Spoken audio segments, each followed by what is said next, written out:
everyone. We are Group 3, Section 15, Isis, Mila, and Chloe, and we're in the Animal Science 67 class.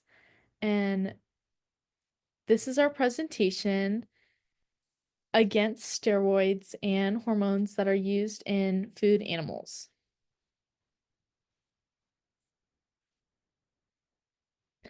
So, some history and background on steroids and hormones are antibiotic hormones, bovine stromatopin, estradiol, progesterone, testosterone, trebolone acetate, melegestrol acetate, beta antagonists, and sometimes unlawfully drugs are used in the animals. Hormone and steroid use began in 1950.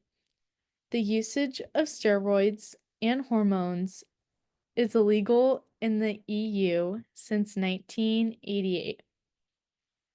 The usage of hormones to boost animal growth began in the 1940s with diethylestrobutol DES that was first demonstrated to stimulate growth in cattle at Purdue University in 1947.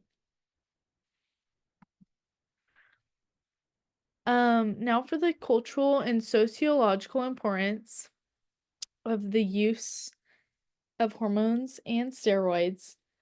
Hormone and steroid use boosts growth rates and feed efficiency. However, there can be leftover residue from the hormone and steroids within the animals when consumed by humans. It brings public health concerns and affects consumers' trust because it is banned in other regions to use steroids and hormones in animal production. Europe is one of the regions that banned it because they value precautionary principle, especially when it comes to the risks to children when consuming food animals that have steroids and hormones in them.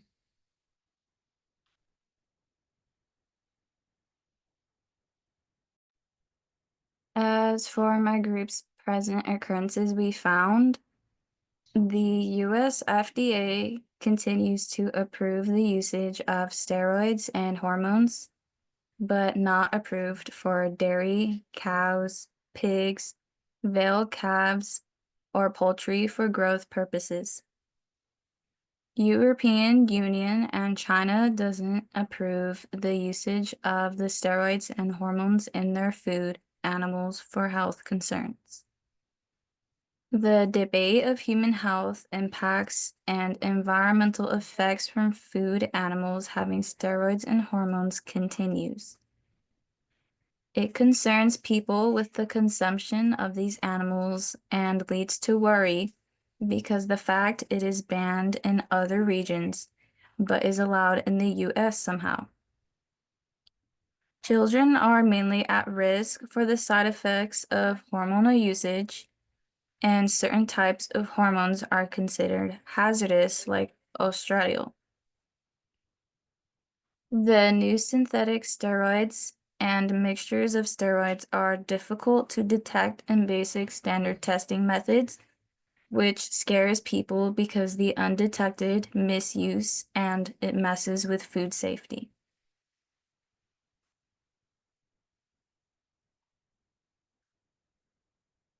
And the ethical considerations we have are within human health risks. Residual hormones in meat can cause risks of carcinogenic, mutagenic, immunotoxic, and endocrine disrupting effects, especially in children.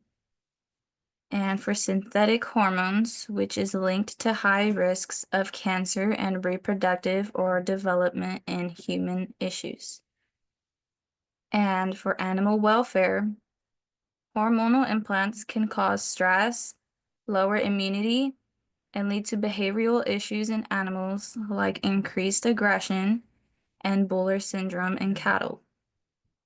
The usage of this while breeding or pregnant animals may cause reproductive disorders, dystocia, and increase calf immortality.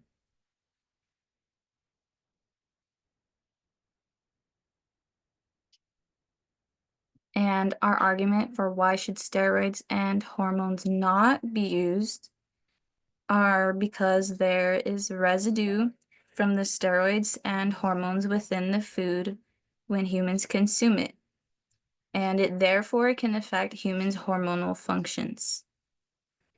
In 1971, the FDA, U.S. Food and Drug Administration, banned the use of diethylstilbestrol in pregnant women because studies showed it increased the risk of cervical and vaginal cancer within their daughters. Fetuses, infants, and children are more vulnerable to hormonal disruption from consumption of these steroid and hormone food animals. The chemicals from the hormones disrupts the normal hormonal function and alters child development, fetal programming, and increasing risks of hormonal cancer and other chronic disease later in their lives.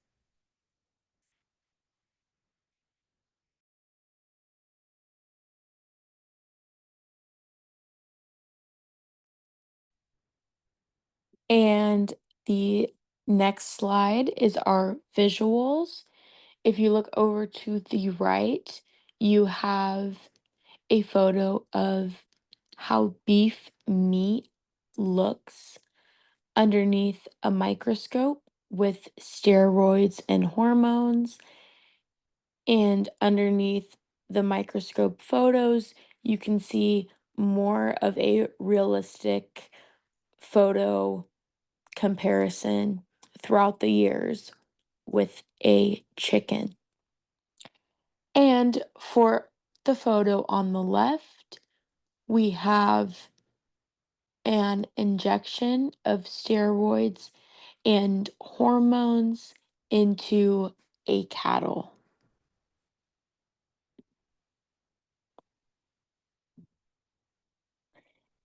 And please enjoy our next video that explains more of our visuals.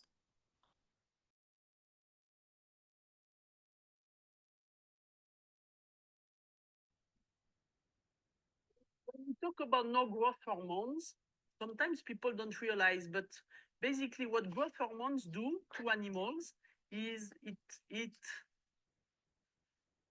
as its name says, it promotes growth. So it makes the animal grow faster. It's a little bit like steroids with baseball player. Makes your makes your muscle develop faster. It has some pretty bad side effects. For the baseball players, I let you decide. But for the pigs or for any animal, the side effects are that it does water retention. So in a general manner, when you put a piece of meat, any meat or any poultry in a pan, and that you see an inordinate amount of water coming out, that means that that animal has been raised with growth hormones. And I have a daughter, I have a family. I do not want my family to eat things without knowing it. You know, I never want to eat something where I suspect there might be antibiotics in there or there might be growth hormones. If I need antibiotic because I'm sick, I will take antibiotics. I do not want to have been raised on a chicken 3 days a week of my life with antibiotics in it, because the day I need antibiotics, it may not work. I will have been accustomed, my body will have been accustomed to antibiotics. So it's not a buzzword when you go to a store or a restaurant. It is not a buzzword to say no antibiotics, no growth hormones. It's really because it's better for your health. It may take a little longer for the animal to grow, but a good side effect of that is that it's going to be better. In a general manner, when an animal, whether it's a poultry, whether it's a chicken, a turkey, or a beef, or bison, or an elk, or a wild boar, or a pig, the longer it takes to grow them, the more adult, the more mature they are, the more tasty they are. And as it happens, the more you raise them correctly, the more they have space and they play around and they pick at this or that, a little worm here or there, or they dig the dirt in the case of those Berkshire pork, the better tasting they are going to be. And so naturally, in our case, we are compassionate for animals to a certain point, because at one point we do kill them. This is what we do before eating them. But what's important to us at the end of the day is the taste. And that's why we're doing what we're doing totally naturally. I want to have the best taste possible, and not the medicine pack that some lab told the farmers it's gonna make you yield much bigger animals and makes you a fortune much faster.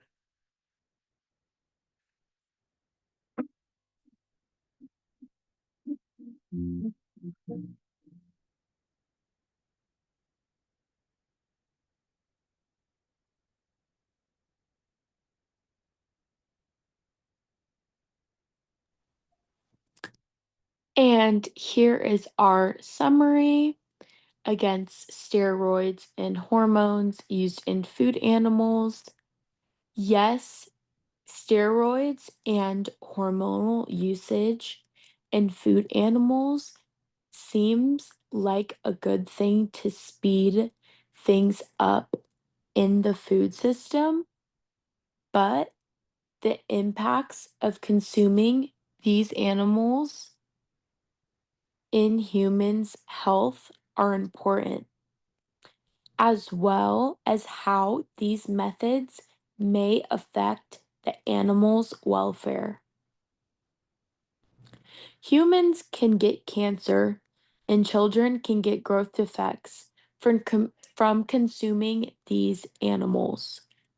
And the food animals also deal with side effects such as risks of reproducing and affecting their well being.